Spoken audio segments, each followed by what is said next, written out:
Video like करके आगे share ज़रूर कर देना। निकाला जा सकता, वैसे कागजों पर भी मिटाने की किसी की औकात नहीं है, लेकिन बफर्ज मुहाल अगर किसी ने कागजों से कुछ मिटाने की कोशिश की, यानी सफीनों से मिटाने की कोशिश की, लेकिन सीनों से तो नहीं मिटा सकते, इसलिए कि उनका इख्तियार प्रेस पर है, उनका इख्तियार हमारे दिलों पर नहीं है। इसलिए हम अपने दिलों के अंदर और अपने बच्चों के सीने के अंदर कुरान मुकद्दस को महफूज कर देना चाहते हैं। यहाँ पर जितने लोग मौजूद है, मेरी उनसे गुजारिश है कि अगर वाकई कुरान और साहिब कुरान से मोहब्बत है तो आप अहद कीजिए कि कम से कम मेरे घर के अंदर एक बच्चा हाफिज कुरान जरूर होगा इंशाअल्लाह। और यहाँ पर जामे आले रसूल के अंदर जो हिफ्स के हवाले से असातिज़ा मेहनत कर रहे हैं, वो आपने अपनी निगाहों से देखा, वो आपने अपनी आंखों से मुलाहिजा किया। याद रखिए, ये कुरान ही है जिसने अरब के बद्दुओं को, अरब के सहरा नशीनों को, अरब के बोरिया नशीनों को कैसर व किसरा का ताजदार बनाया। ये कुरान ही है जिसने नमक और काफूर न करने वाली कौम को अल्लाह की पहचान अता की। ये कुरान ही है जिसने गुमराही के दलदल में डूबने वालों को आसमान हिदायत का तारा बना दिया। कुरान मुकम्मल दस्तूर है, कुरान मुकम्मल मंशूर है। लेकिन हैरत की बात यह है, जब हमारी कौम सही तौर पर कुरान पढ़ना नहीं जानती, जिसे कुरान सही पढ़ना नहीं आएगा, वो कुरान समझ क्या सकते हैं। इसलिए कुरान समझने के लिए कुरान का सही पढ़ना जरूरी है, और यहाँ कुरान सही पढ़ने की तालीम जो है वो दी जा रही है। मैं अपने असातिज़ा का बेपनाह मशकूर और ममनून हूँ, और दुआगा हूँ कि हमारे असातिज़ा ने छोटे छोटे बच्चों पर बड़ी मेहनत की, बड़ी कोशिशें की, बड़ी काविशें की कि उन्होंने अपने बच्चों को कुरान मुकद्दस सही तौर पर पढ़ने के हवाले से बेपनाह तवज्जो दी। अल्लाह ताला इनकी खिदमत को कबूल फरमाए।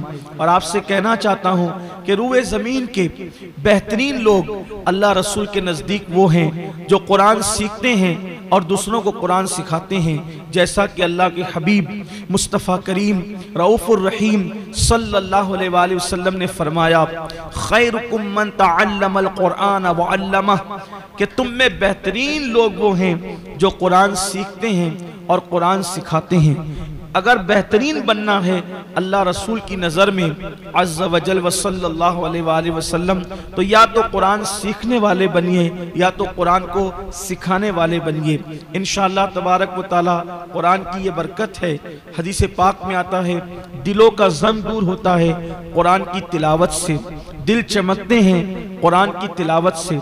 हदीस पाक का मफ़हूम है कि जो कसरत से कुरान पढ़ेंगे, बुढ़ापे में कभी उनकी अक्ल ज़ाय नहीं होती, यानी वो सटियाए हुए बुढ़ापे में दाखिल नहीं होते।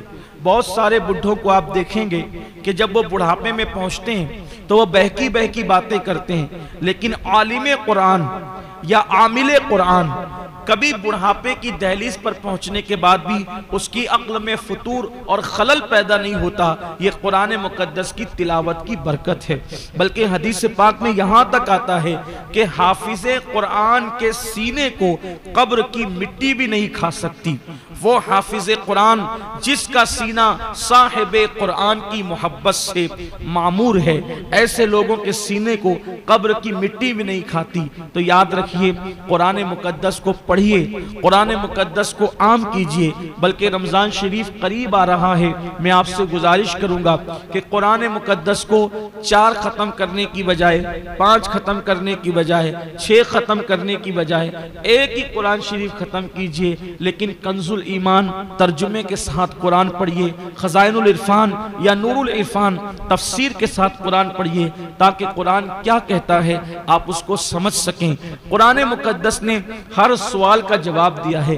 देखिए कुरान में कितनी खूबसूरती है, कुरान मुकद्दस बयान करता जाता है। अभी हमने जो सूरतें सुनी है, उस सूरतों के अंदर कभी अल्लाह ने शफक के जमाल की कसम याद फरमाई, कभी उफक की सुर्खियों की कसम याद फरमाई, फरमाई, कभी रातों की सियाही की कसम याद फरमाई, कभी दिन के उजाले की कसम याद फरमाई, कभी जन्नत की नहरों का तस्करा किया, कभी फलों का जिक्र किया, कभी फूलों का जिक्र किया, कभी जमीन को चीर कर जो दाना कौपल बनता है और पौधा बनता है उसका खूबसूरत जिक्र फरमाया।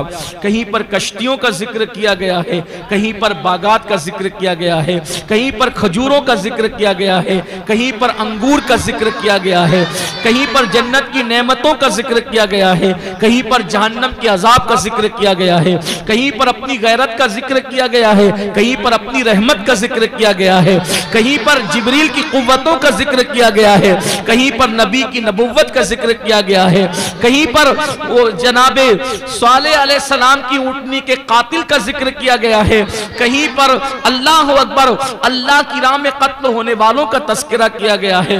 एक तसलसल है, कुरान जो मज़ामीन बयान करता है उसको अल्लाह अकबर ऐसे मज़ामीन है कि अगर दिल में समझ आती हो तो इंसान की आंखें छलक पड़ती है। और ईमान वालों की पहचान है, जब उनके सामने कुरान पढ़ा जाता है तो उनके ईमान में इजाफा होता चला जाता है और उनकी आंखों से अश्क रवा होते चले जाते हैं। ये बड़ा अजीम अल्लाह की तरफ से हम पर इनाम है कि अल्लाह ने कुरान जैसी अजीम किताब हमें अता फरमाई। इसलिए हमें चाहिए कि कुरान को थामे रखें। और बल्कि आपसे भी कहता हूँ, आपने बच्चों से कुरान सुना, आपका भी दिल चाहता होगा कि आपके बच्चे अच्छा कुरान पढ़ें। मेरी गुजारिश है कि आप जामे आले रसूल में अपने बच्चों का दाखिला कराएं। वीडियो अगर अच्छा लगा हो तो लाइक करके आगे शेयर ज़रूर कर देना। अल्लाह हाफिज़।